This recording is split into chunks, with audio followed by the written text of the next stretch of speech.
A presidential term may last 4 years, but you still only get one chance at a first impression. As Joe Biden has navigated through the first days of his presidency, public attention is extraordinarily focused on one issue: the COVID-19 pandemic.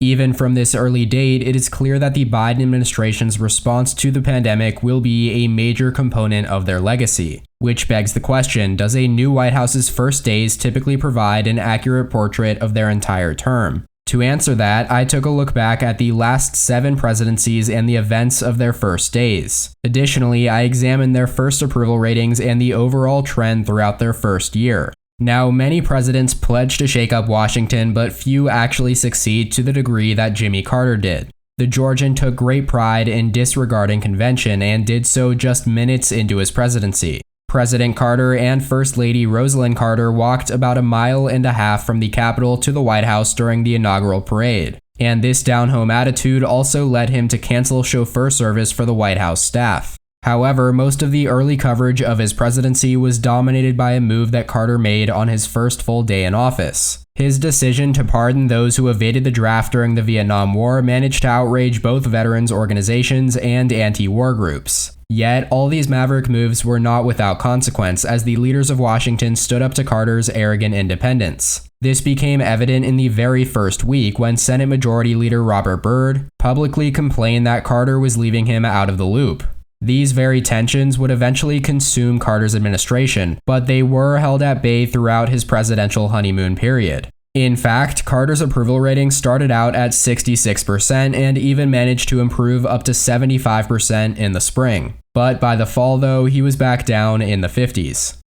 Moving on, while Joe Biden's first days are consumed by a singular crisis, Ronald Reagan's administration was blessed to begin at the culmination of a national drama. Just minutes after the official transfer of power, Iran freed the 52 American hostages they had been holding for the preceding 444 days. This created an incredible split screen, as news organizations covered their release concurrently with Reagan's swearing in. The new president even found out about the hostages' release live on TV. Furthermore, constant positive TV coverage continued for days as it tracked every part of the hostages' journey home and celebrated with multiple primetime specials. This feel-good story crowded out everything else and provided the perfect opening for Reagan's eventual Morning in America re-election message. And the triumph in Iran fueled a rise for Reagan's approval rating from 51% to 60%, before the attempt on his life pushed it up to 68%. Although, thanks to economic trouble, he was underwater by the end of the year. The grand opening for Reagan's successor was nowhere near as exciting. George H.W. Bush was the first sitting vice president to ascend to the top position since Martin Van Buren back in 1837. As a result, the inauguration ceremony lacked any symbolic passing of the torch. The closest that the so-called kinder and gentler Bush came to a scandal was the revelation that his nominee for HHS secretary was pro-choice. In fact, his first week in office was so boring that the New York Times wrote 2 separate pieces about how dull it was. While Bush was likely pleased at the time, this sleepy reputation would hurt him 4 years later when he unsuccessfully ran for re-election. All of that being said, apparently being boring was big in 1989. Bush was able to get his initial 51% up to 63% in only a month, and he enjoyed numbers in the 60s throughout the rest of that year. Now, Bill Clinton's start, however, was anything but tame. On January 21st, just a day after the inauguration, his nominee for Attorney General was forced to withdraw after it was revealed that she had employed an undocumented immigrant as a nanny. And on that same day, the New York Times reported the administration's plan to lift the ban on homosexual troops serving in the military. This issue became a nightmare for Clinton very quickly, as resistance from the Joint Chiefs and congressional leaders made sure that it stayed on the front page for a week until he finally punted it to the fall. Then there was the January 26th announcement that First Lady Hillary Clinton would be leading the doomed effort to reform healthcare. The Clintons got very tough reviews for this poor kickoff, and their struggles would culminate in a terrible spring. Altogether, it was a fitting beginning for a turbulent 2-term tenure. Indeed, Clinton was the first to see his approval numbers drop in his first weeks, as his 58% rating dropped to 51%. And by June, it was all the way down to 37% before rebounding into the 50s in December. And next on the list is George W. Bush, who began his term with the honor of being the first president in a generation to face protests on his inauguration day. Controversy over the Florida recount threatened to overshadow Bush's debut, and Democrats sought to take advantage by delaying the confirmation vote of Attorney General nominee John Ashcroft.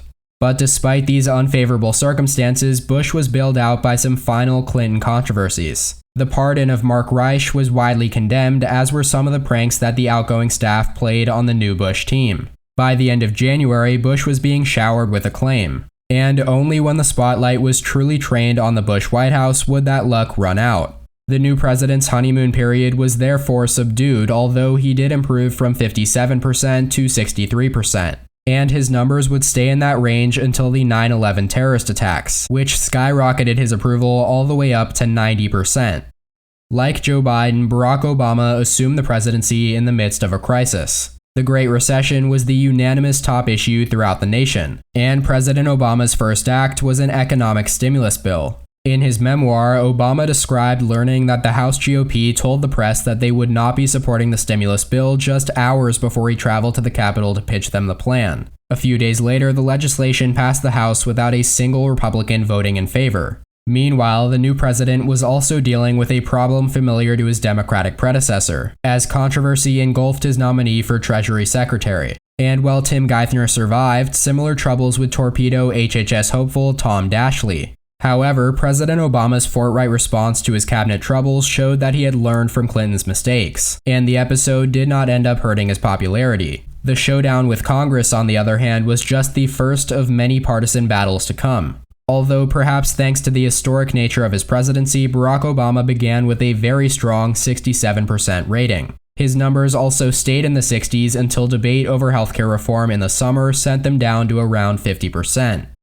Now, as for our most recent president, Donald J. Trump. For a generation, Bill Clinton was the quintessential example of a president who stumbled out of the gate. In 2017, that mantle was finally passed along to President Trump. And it all began after Trump became obsessed with the news coverage which pointed out that the crowd for his inauguration was significantly smaller than the one for Barack Obama in 2009. This affair dominated the news cycle for several days, and became one of Press Secretary Sean Spicer's greatest regrets. It would take just about a week, though, for the first major controversy to occur with the sudden implementation of the Trump travel ban. This executive order sparked a sea of protests throughout America, with particular focus on airports where some immigrants were temporarily detained. For the Trump administration, the first days would prove to be the perfect harbinger for a chaotic and divisive 4 years. To make matters worse, his 45% was the worst opening rating for any president in American history, and it fell 5 more points after a month. And finally, he spent the rest of the calendar year in the 30s. So in conclusion, when reviewing the past half-century, it is apparent that the initial days tell us quite a lot about a presidency. With the possible exception of George W. Bush, whose administration was largely shaped by 9/11, the DNA of each subsequent term was evident even in its first moments. And as a result, it turns out we already know quite a lot about the Biden White House. That is all for today's video. I hope you all enjoyed. Please make sure to follow my personal Instagram and EP Official on all social medias shown on screen and linked in the description down below. Also, make sure to comment your thoughts and opinions in the comment section, and please hit the like button if you liked the video as well. Subscribe if you haven't already. Thank you all so much for watching. Check out more content from my channel here, and as always, tune in next time. EP out.